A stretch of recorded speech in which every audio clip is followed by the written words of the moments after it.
Olá, meus amigos, que a paz de Jesus esteja com cada um de vocês. Sejam muito bem-vindos ao Grupo Espírita Francisco de Assis. É com muita satisfação que recebemos todos vocês aqui hoje, que se dispuseram a pausar momentaneamente as suas tarefas do dia a dia, para que juntos possamos estudar um pouco mais na nossa querida doutrina espírita, à luz do Evangelho de Jesus, essa doutrina que tanto nos esclarece e nos conforta. Que a espiritualidade amiga nos auxilie hoje para que a cada coração sintonizado conosco, a cada lar, chegue um pouco de luz, de paz e de esclarecimento. Hoje nós teremos o prazer de receber a nossa companheira Larissa Chaves, do CEIR, Centro Espírita Irmã Rosa, que nos falará sobre o tema O Ambiente Espiritual e o Nosso Lar. Mas antes de passarmos a palavra à Larissa, nós vamos fazer a leitura de uma página de preparação e depois a nossa prece inicial. A página de hoje foi extraída do livro Pão Nosso, ditado pelo Espírito Emmanuel pela psicografia de Francisco Cândido Xavier. E essa página tem o seguinte título: As Testemunhas. Ela começa assim: Portanto, nós, também, pois que estamos rodeados de uma tão grande nuvem de testemunhas, deixemos todo o embaraço. Paulo, Hebreus capítulo 12, versículo 1. Este conceito de Paulo de Tarso merece considerações espirituais por parte dos aprendizes do Evangelho. Cada existência humana é sempre valioso dia de luta, generoso degrau para a ascensão infinita. E em qualquer posição que permaneça, a criatura estará cercada por enorme legião de testemunhas. Não nos reportamos tão somente àquelas que constituem parte integrante do quadro doméstico, mas, acima de tudo, aos amigos e benfeitores de cada homem, que o observam nos diferentes ângulos da vida, dos altiplanos da espiritualidade superior. Em toda parte da terra, o discípulo respira rodeado de grande nuvem de testemunhas espirituais, que lhe relacionam os passos e anotam as atitudes, porque ninguém alcança a experiência terrestre a esmo, sem razões sólidas, com bases no amor ou na justiça. Antes da reencarnação, espíritos generosos endossaram as súplicas da alma arrependida. Juízes funcionaram nos processos que lhe dizem respeito. Amigos interferiram nos serviços de auxílio, contribuindo na organização de particularidades da luta redentora. Esses irmãos e educadores passam a ser testemunhas permanentes do tutelado, enquanto perdura a nova tarefa, e lhe falam sem palavras nos refolhos da consciência. Filhos e pais, esposos e esposas, irmãos e parentes consanguíneos do mundo são protagonistas do drama evolutivo. Os observadores, em geral, permanecem do outro lado da vida.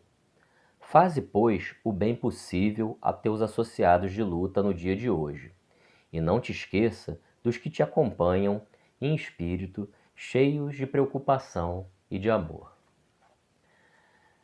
Bem, meus irmãos, vamos agora nos unir em pensamento, em sentimento, e que juntos possamos elevar uma prece de gratidão e de amor ao nosso Pai Supremo, de infinita bondade, aquele que é justo e bom, que está sempre conosco. Agradecemos pela dádiva da vida, pela oportunidade da presente encarnação e pela luz do Evangelho de Jesus e da doutrina espírita em nossa vida. Te pedimos, Senhor, que hoje, a cada coração, a cada lar, a cada família, chegue um pouco de conforto, de paz, de harmonia, para que juntos na caminhada terrestre possamos caminhar sempre ao teu encontro. Que a espiritualidade amiga e que Jesus, o nosso mestre, o nosso guia e modelo, possa estar sempre conosco e em especial hoje nos abençoe, fazendo com que nossa reunião, com que nosso encontro ocorra da melhor forma possível para a propagação da doutrina espírita, do Evangelho de Jesus e do esclarecimento e do conforto de cada irmão e de cada irmã que conosco estará reunido hoje. Fica conosco, Senhor, hoje e sempre. Que assim seja, graças a Deus.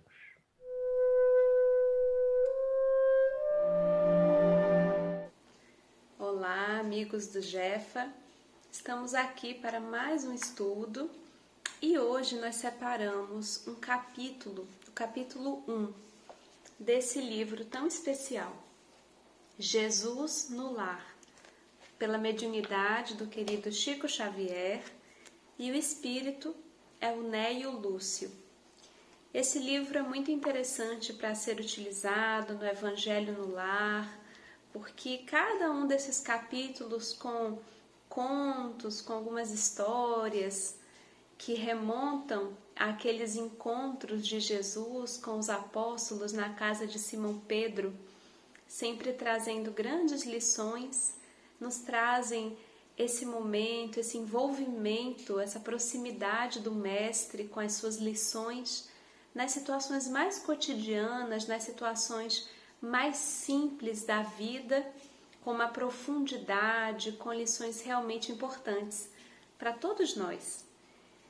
E hoje a lição, como não poderia deixar de ser, tem grande relevância para o momento que vivemos, é um grande alerta à simplicidade da vida, à importância do nosso lar, da nossa família e de todos esses hábitos, de todos esses comportamentos que nós temos nesse cadinho doméstico e às vezes acabamos um pouco distraídos com os afazeres da vida, com o trabalho, com as preocupações materiais.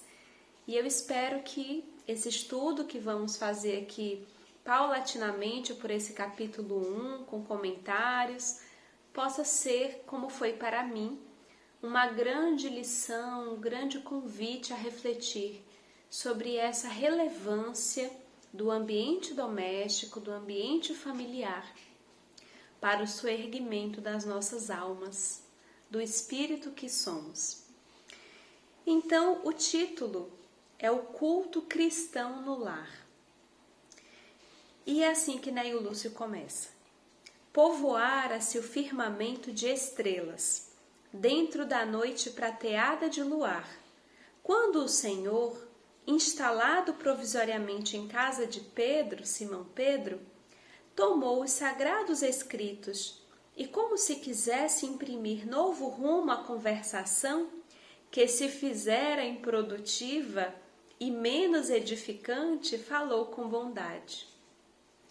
Aqui, antes de ler a fala de Jesus, já é um ponto interessante, não é mesmo? A gente está aqui, Jesus instalado provisoriamente na casa de Simão Pedro, aquele que foi convidado a ser um pescador de homens, um pescador de almas, porque trabalhava com a pescaria, aquele homem simples que seria uma pedra angular, uma pedra basilar na edificação da estrutura da boa nova, dessa boa notícia do Evangelho de Jesus, aquele homem tão impetuoso, às vezes um pouco afobado, e que com o passar do tempo, das provações, das experiências, viria a ter a tranquilidade, a parcimônia dos grandes sábios, como encontraremos notícias em Atos dos Apóstolos, no livro Paulo e Estevão, também pela mediunidade de Chico Xavier, dessa vez pelo Espírito Emmanuel. Então nós encontraremos aqui nessa passagem a sensação de que havia ali um burburinho, né? Aquele momento, digamos assim, trazendo para a nossa realidade, em que vai começar o estudo, vai começar o Evangelho na nossa casa, ou na casa espírita, vai começar a reunião mediúnica, e as pessoas estão conversando frivolidades, estão falando mal do vizinho ou fazendo um comentário, às vezes indelicado, sobre alguém do trabalho ou alguém da própria casa espírita. E Jesus estava ali tentando modificar o rumo da conversa e aproveitando o ensejo, como sempre, para trazer grandes reflexões. E eu acho interessante a gente aprender aqui com Jesus a forma correta de fazer isso. Porque muitas vezes somos aquela pessoa que percebe que não tá bacana o burburinho, que não tá bacana a conversa. Mas que às vezes, por não saber o como, qual a melhor forma de modificar o rumo da conversa, né, o estilo, o tom da conversa, às vezes a forma como a gente quer advertir os companheiros, os familiares, degringola ainda mais a questão. Às vezes a gente está bem intencionado, querendo, né, convidar, gente, vamos entrar no clima, só que a gente faz isso, muitos de nós, mesmo que bem intencionados, de um lugar diferente desse que Jesus fará aqui. Porque acabamos até, em alguns casos, piorando a situação. Porque às vezes as pessoas, não estão nem falando mal de ninguém, estão só muito animadas, falando alto. E aí a gente vai advertir e acaba trazendo um clima tão pior do que aquele que estava. Vamos com raiva, vamos às vezes brigando, num tom de superioridade. Então é importante observar nessa lição também que Jesus nota que o tom da conversa não estava bacana, mas a forma como Jesus adverte, como Jesus muda o rumo da conversa, já é lição para todos nós. Então falou Jesus com bondade. Simão, que faz o pescador quando se dirige para o mercado com os frutos de cada dia? O apóstolo pensou alguns momentos e respondeu, hesitante: Mestre, naturalmente escolhemos os peixes melhores. Ninguém compra os resíduos da pesca. Jesus sorriu e perguntou de novo: E o oleiro? Que faz para atender à tarefa a que se propõe? Certamente, Senhor, redarguiu o pescador intrigado.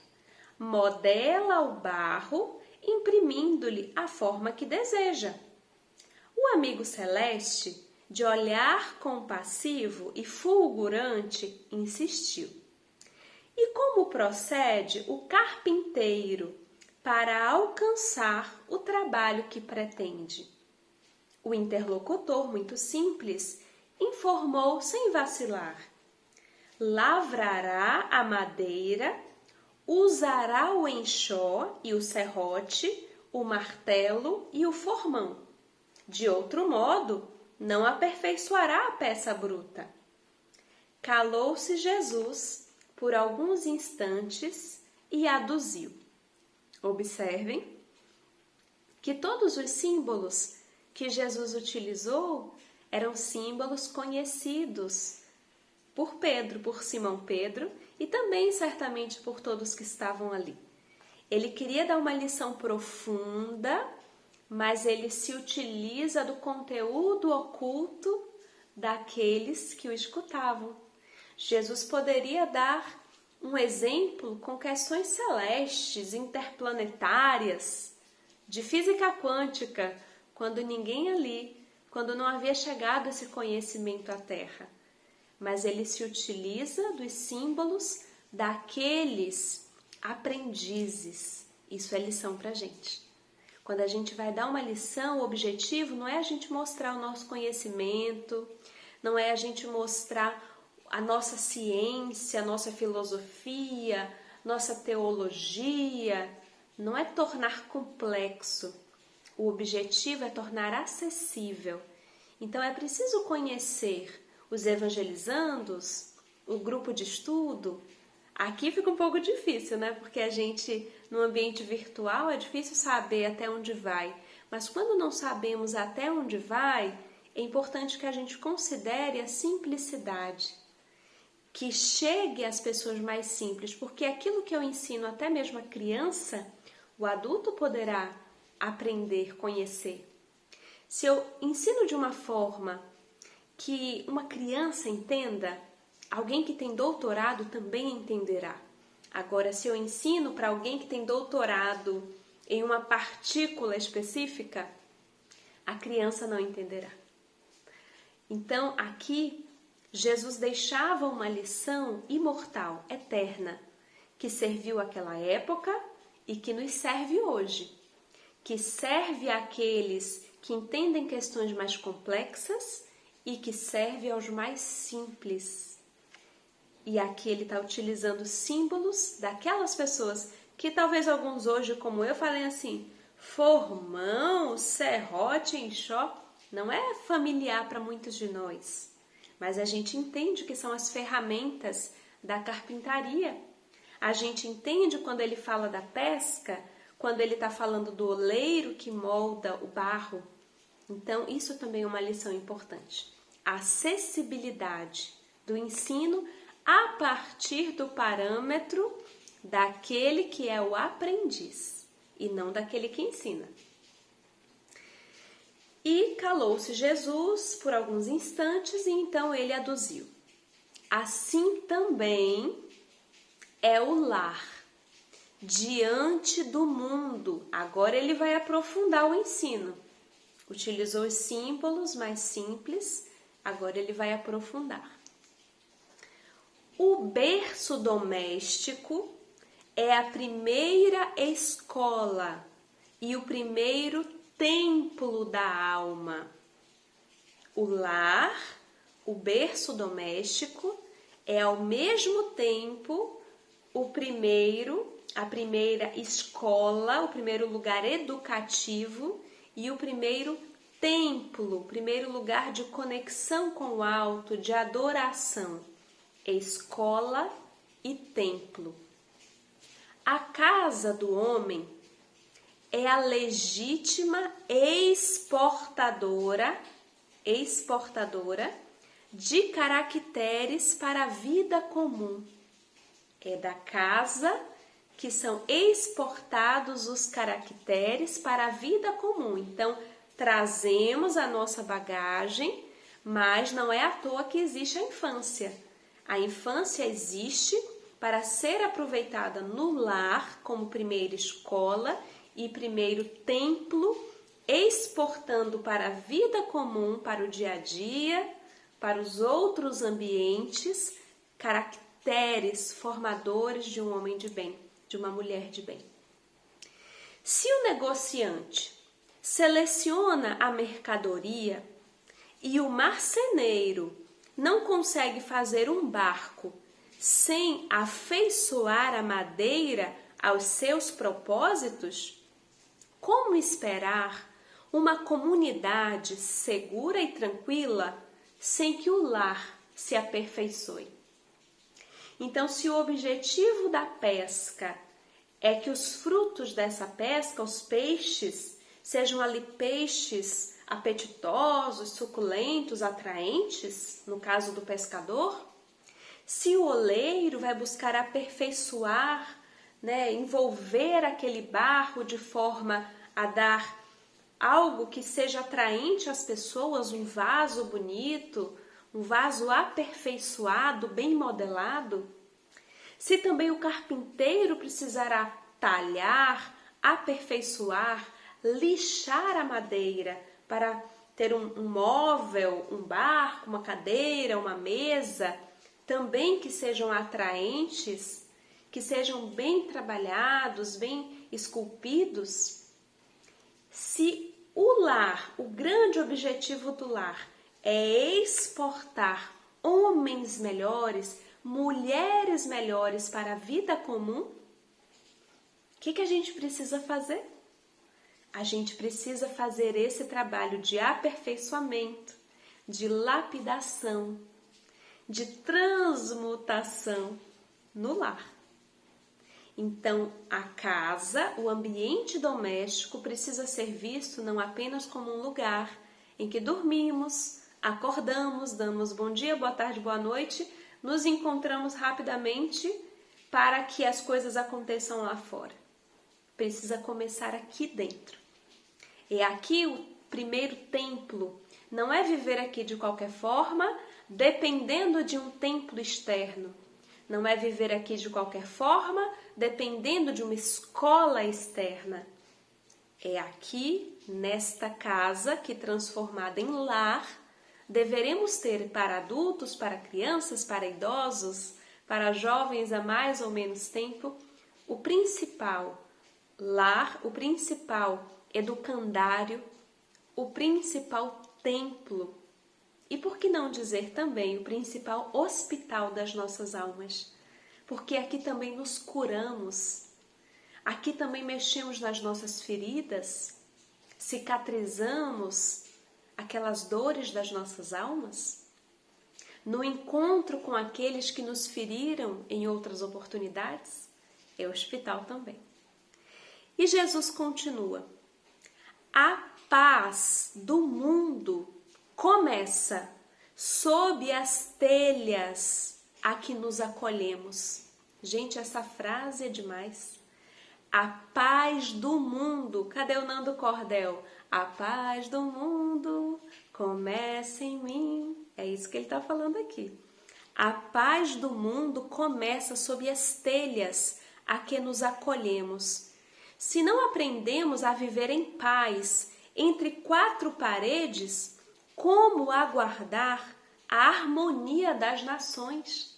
Se não estamos nos entendendo com os nossos, com aqueles que foram gerados no nosso ventre, com aqueles dos quais fomos gerados, como aguardar que líderes de nações diferentes, com pensamentos, ideologias, crenças tão divergentes, possam promover essa paz? Se nos não habituarmos a amar o irmão mais próximo, associado à nossa luta de cada dia, como respeitar o eterno Pai que nos parece distante? Se eu não consigo honrar o meu pai e a minha mãe, que eu vejo, que eu toco, que me acarinharam, que me orientaram os primeiros passos, que, se não fizeram nada disso, ao menos me ofertaram a vida material, e eu sei disso, e eu vejo isso, e eu toco isso, como eu conseguirei honrar, respeitar, amar um ser que está aparentemente tão distante, porque em verdade ele está perto, a presença divina nos circunda, mas não percebemos de forma assim tão simples. Não temos ainda um coração purificado para ver a Deus, como nos disse Jesus: bem-aventurados os puros de coração, porque verão a Deus. Então é nesse exercício doméstico, nessa convivência com essas pessoas que não foram colocadas nesses papéis por força do acaso, mas como instrumentos e ferramentas deste educandário divino. São reencontros necessários. Alguns reencontros vêm com lições de justiça, outros reencontros com lições de reparação, outros reencontros são lições de misericórdia, oportunidades renovadas, mas é sempre com a permissão das leis de Deus. E as leis de Deus funcionam sob os parâmetros do amor, sempre. Então é nesse ambiente, às vezes tão difícil para alguns, que para alguns é uma experiência tão desafiadora, mas é nesse ambiente, é trabalhando o ambiente espiritual da nossa casa, transformando a nossa casa física num lugar sagrado, onde deveremos atentar para o que fazemos, para os nossos hábitos, para como nós consumimos as informações, do que nos alimentamos na nossa casa. Somos tão preocupados, né, com a alimentação material, e se não somos, deveríamos, porque ela também é importante. Mas às vezes não percebemos. Às vezes a gente deixa, por exemplo, a televisão ligada o dia todo, passando de tudo. Termina uma coisa e ninguém está nem assistindo. Termina uma coisa, começa a outra. Termina uma coisa, começa a outra. Às vezes tantas e tantas informações que só nos agridem, que só nos machucam. E alguns poderão dizer, mas a gente precisa estar informado com o que acontece no mundo. É verdade, a gente precisa. Mas essas informações não mudam toda hora. Às vezes é o dia inteiro de repetição dessas informações. Será que é isso que a gente precisa? São esses os nutrientes espirituais que nos alimentarão? Será que a gente quer ficar vibrando o dia inteiro naquelas informações, ou não é melhor? Não seria talvez melhor? E aí cada um que precisa refletir na sua realidade, separar um momento para informar-se e talvez em outros momentos variar um pouco o que nós escutaremos, o que nós acessaremos. Porque, gente, nós somos seres espirituais numa experiência material com um passado que nos acompanha, que se presentifica nessa atual existência. Vocês acham que a gente tem mais facilidade em conectar com a paciência, com a esperança, com a fé? Ou com a impaciência, com a irritabilidade, com a raiva? Quando a gente olha para trás, nós já estagiamos tanto tempo, temos já tanta intimidade com certos sentimentos, com certos pensamentos, que exige uma certa disciplina, que a gente consiga ficar um pouco mais conectado com o bem, com o belo. Então não é que a gente vá se desconectar do mundo, não faço mais parte do mundo, vou viver uma experiência só espiritual. Não é disso que se trata. Sim, temos contas a pagar, temos preocupações, tem horas que a gente quer assistir um filme só para relaxar, ok. Mas precisamos buscar esses momentos no nosso lar, na nossa casa. Momentos em que fazemos uma espécie de faxina espiritual. E começar pela faxina material já ajuda, porque eu não sei vocês, mas quando a gente faz uma boa faxina material, o espírito também agradece. O espírito que somos agradece. A gente se organiza fora, a gente se organiza dentro. Mas não é suficiente. Não dá para terminar aí. Porque através das leituras, das orações, de uma boa música, de uma boa conversa, dos bons hábitos, existe coisa mais linda do que uma criança que de tantos pais, todas as noites, criarem aquele ritual. Tem ritual que é bom, a gente se orgulha tanto de não ter ritual na doutrina espírita, mas alguns rituais são hábitos que nos ajudam na disciplina. Então aquela criança pequena que os pais habituam todas as noites a escolher uma história para ser lida junto ali no aconchego do lar, que pode ser uma história da Bíblia, do Evangelho, um conto, uma história que traga uma lição. Todos os dias antes de dormir a criança já conta, já fica na expectativa feliz daquele momento para que ela escute aquela história. E depois da história os pais cantam para ela músicas. Gente, essas músicas, esses momentos geram memórias afetivas. Essa criança nunca vai esquecer disso. Essa música minha mãe cantava para mim quando eu era criança. Essa história o meu pai contou para mim tantas noites quando eu era criança. E então depois dessas músicas vem o momento da oração. Quando a criança tem a oportunidade de agradecer por tudo que aconteceu naquele dia, de pedir também por outras crianças que não têm as mesmas oportunidades nesse momento. Existe coisa mais linda do que a oportunidade de ensinar isso a uma criança? E de observar que de tanto repetir, noite após noite, a criança certo dia já te diz assim: mamãe, você está esquecendo da prece. Haverá coisa mais significativa do que isso? Isso é um trabalho diário, um pouquinho a cada dia de educação do espírito.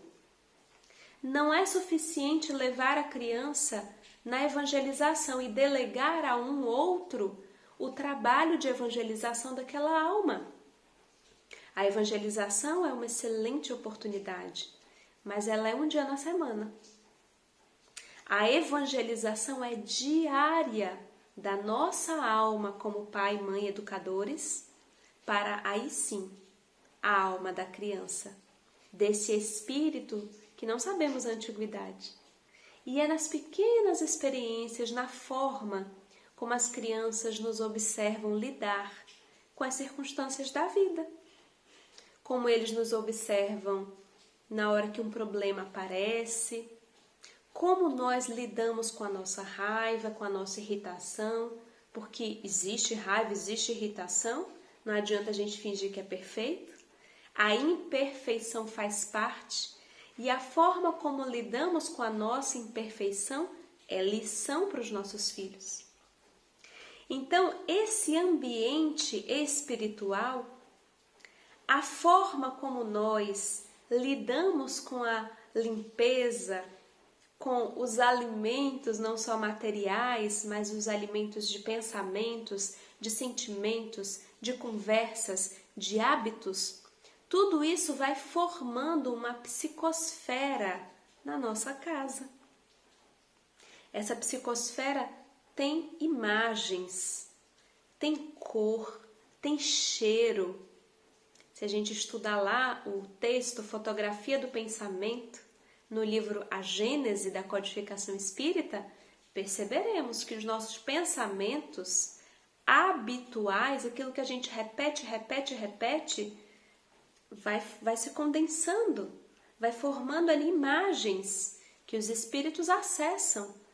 E então, quando eles se aproximam de nós, mesmo um espírito, às vezes muito imperfeito, a gente acha, nossa, esse espírito aí deve ser alguma coisa, porque tá vendo um monte de coisa aqui, falando um monte de coisa que eu penso, é porque você pensa sempre.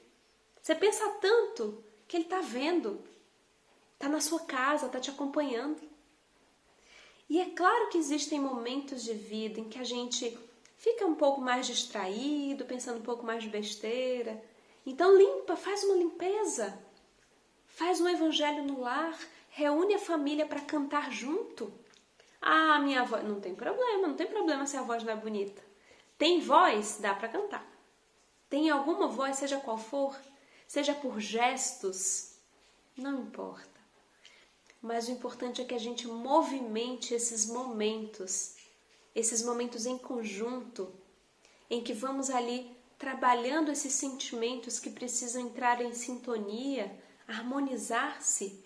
E isso, gente, não é um dia na semana, são hábitos que vamos formando de limpeza dos nossos pensamentos, dos nossos sentimentos, de harmonização desses corações que moram nessa casa e que tem como objetivo promover a paz do mundo através da transformação de cada um.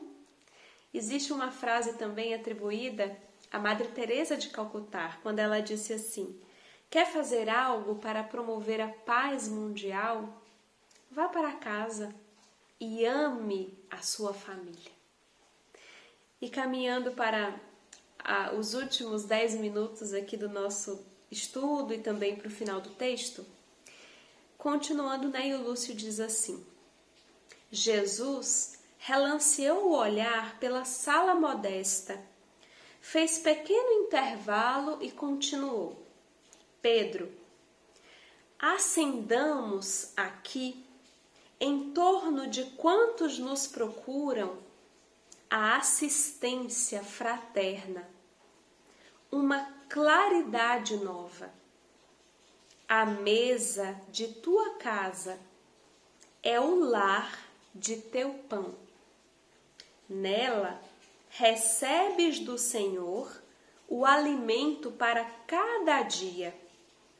Por que não instalar ao redor dela a sementeira da felicidade e da paz na conversação e no pensamento? Percebem como Jesus sutilmente foi conduzindo para aquela situação inicial em que as pessoas estavam ali na casa de Pedro, juntas, conversando coisas pouco edificantes? Então ele fez toda uma história para chegar no ponto central que ele queria trabalhar. Por que a gente não pode transformar aqui em volta da mesa, onde recebemos o pão diário, as oportunidades diárias de alimento do corpo, também um momento, uma sementeira, um momento de edificação das almas, pelos pensamentos, pelas conversas? O Pai que nos dá o trigo para o celeiro, através do solo, envia-nos a luz através do céu. Se a claridade é a expansão dos raios que a constituem, a fartura começa no grão. Em razão disso, o Evangelho não foi iniciado sobre a multidão, mas sim no singelo domicílio dos pastores e dos animais. Simão Pedro fitou no Mestre os olhos humildes e lúcidos, e como não encontrasse palavras adequadas para explicar-se, murmurou tímido: Mestre, seja feito como desejas. Então Jesus, convidando os familiares do apóstolo à palestra edificante e à meditação elevada, desenrolou os escritos da sabedoria e abriu na terra o primeiro culto cristão do lar. Então Jesus, percebendo a distração, porque nós nos distraímos, todos nós, em algum momento a gente se distrai, em algum momento a gente fala assim: meu Deus, para que eu falei aquelas coisas, para que eu pensei isso?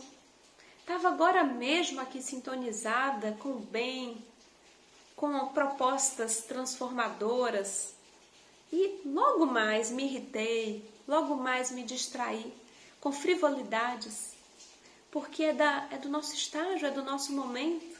A gente não precisa ser conivente com isso, mas a gente também não precisa ser tirânico com nós mesmos. A gente precisa apenas observar para transformar o que queremos que continue e o que queremos modificar. Então Jesus observa a distração e ele vê ali uma oportunidade de uma lição edificante. Vamos então aproveitar aqui essa reunião em família e vamos estudar, vamos ler uma passagem, vamos cantar uma música, vamos compartilhar uma história, vamos conversar. Às vezes, não é nem um estudo que a gente precisa fazer, mas às vezes uma pequena frase, uma experiência de vida, falar de coisas boas, às vezes conversando em família a gente pode dizer: nossa, eu assisti uma palestra, eu vi uma lição, eu escutei um podcast, queria compartilhar com você, foi tão bom para mim. Talvez seja bom para você. É importante que busquemos esses momentos em família, esses momentos em que a gente faz aquele faxinão no nosso lar espiritual. Especialmente nesse momento, eu sei que tem muita gente com a flexibilização, tem muita gente que nem parou de trabalhar fora de casa, não teve como parar, tem muita gente que já foi convocado a voltar a trabalhar e também ainda tem muita gente que está em casa. E quando a gente fica muito tempo em casa, tem uma hora que é como se a gente sentisse o peso daquele ambiente saturado dos nossos pensamentos, saturado de nós mesmos, daquilo que a gente fica ali o tempo inteiro. Por isso que quando a gente vai num templo externo, seja da religião, da crença que for, mas quando a gente busca esse ambiente externo, é sempre nessa tentativa de conectar com mais facilidade. E é claro que isso acontece quando a gente entra num ambiente dedicado à oração, ao estudo, aos bons pensamentos, nós sentimos o impacto daquele ambiente. Mas a grande questão não é que a gente não possa mais, passou a quarentena, então ninguém precisa mais de casa espírita ou do templo que for. Não, é bom, precisamos para trocar, para aprender, para conviver e também para aproveitar dessa ambiência tão espiritual. Mas a gente não precisa abrir mão de uma coisa nem da outra, porque no nosso lar, na nossa casa, é importante que a gente também encontre essa sensação agradável de paz, de tranquilidade, de conforto. Tantas e tantas pessoas estão inquietas ou estiveram inquietas nesses meses pela dificuldade de conviver consigo mesmo, de estar presente, porque estavam sempre fugindo, às vezes fugindo até para a casa espírita. E a gente precisa olhar para esse incômodo. Por que eu não quero ficar na minha casa? O que acontece que eu não consigo ficar comigo mesmo, com os meus? O que acontece que eu tenho fugido tanto? É importante que façamos essas reflexões, que busquemos essas respostas. Então agora vamos fechar os nossos olhos, elevar os nossos pensamentos a Deus, aos benfeitores espirituais, agradecendo muito por essa lição do livro Jesus no Lar, por essa lição do Mestre sobre a nossa família, sobre esse cadinho tão importante ao nosso soerguimento. E nos recordamos de um poema que repetimos muitas vezes, que nos ajuda também a compreender a mensagem. Poema de Alta de Souza, quando ela nos diz assim: meu irmão, tuas preces mais singelas são ouvidas do espaço ilimitado, mas sei que às vezes choras consternado ao silêncio da força que interpelas. Volve ao teu templo interno abandonado, a mais alta de todas as capelas, e as respostas mais lúcidas e belas hão de trazer-te alegre e deslumbrado. Ouve o teu coração em cada prece, Deus responde em ti mesmo e te esclarece com a força eterna da consolação. Compreenderás a dor que te domina sob a linguagem pura e peregrina da voz de Deus em luz de redenção. Muito obrigada, Senhor Jesus, amigos espirituais, que assim seja, que nos conectemos com as nossas famílias, conosco, com o nosso templo interno, com as nossas casas, com as nossas realidades nesse cadinho doméstico. Que assim seja, graças a Deus. Até breve, queridos amigos, paz e bênçãos a todos os corações. Muito obrigada.